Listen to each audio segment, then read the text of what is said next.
This is a little video to help anybody who's perhaps got a little bit of lower back pain, especially if you feel that it could be related to sciatica. Now, I'm not here to diagnose, but if you do get a bit of pain through the lower back and into the bottom, maybe into the backs of the legs, I'm saying it could be related to the sciatic nerve. I'm not here to diagnose. But if you've got those feelings of aches and pains, here's a few things that might help you. I know you won't see my upper half of the body, but that doesn't matter. You don't need to see my face for this. It's about getting the lower back mobilised. So if you imagine the sciatic nerve attaches itself to the lower back, it might be that you just need to just open the vertebra a little bit in the lower back.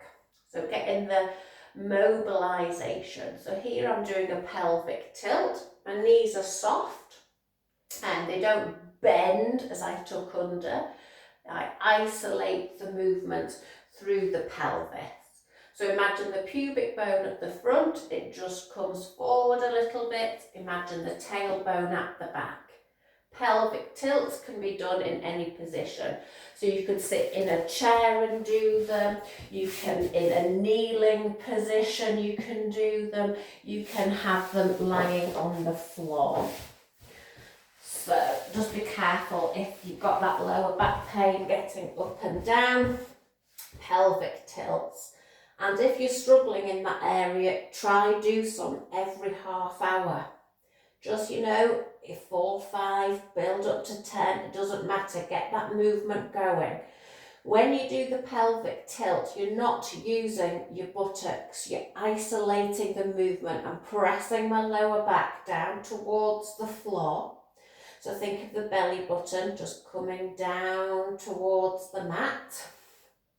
I've got my hands here out of the way so you can clearly see that lower back. So other things that you can do to get this sort of at the top of the pelvis, lower back area moving, hip rolls. Now hip rolls, especially if you've got a niggly lower back, you can start with the feet out wide. Keep the rib cage still. I'm probably going to have my wall in the way of them here. I am. Okay, haven't put my mat in a great position here. But you get the idea. So you want to do this either side, keeping your rib cage still.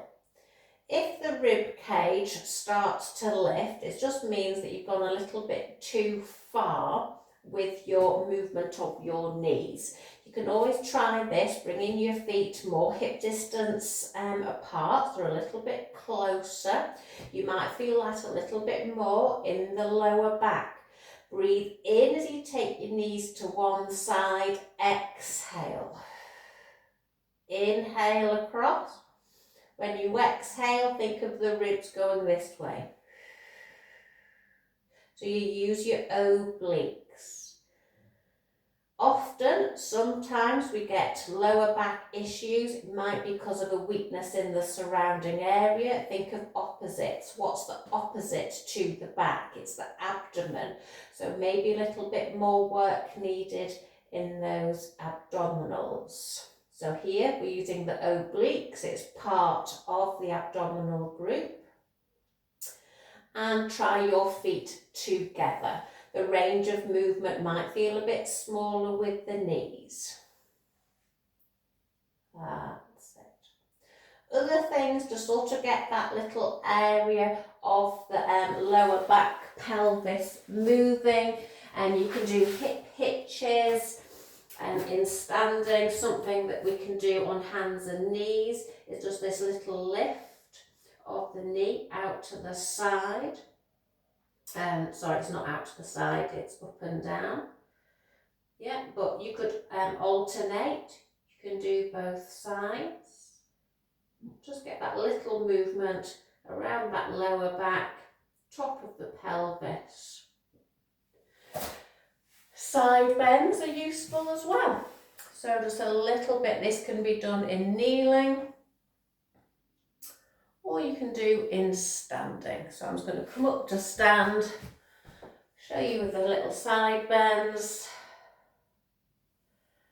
Also in standing, you can do your hip hitch. So we've got weight on one leg, lift the hip up to the rib, replace down. You could stand on one leg. If balance isn't great, hold on to something. If you're moving and you're in pain, don't do it. Find the range of movement that is suitable for your needs. Okay, so that's just a little bit. Hopefully you might get a little bit of relief, but do things regularly. Okay, bye.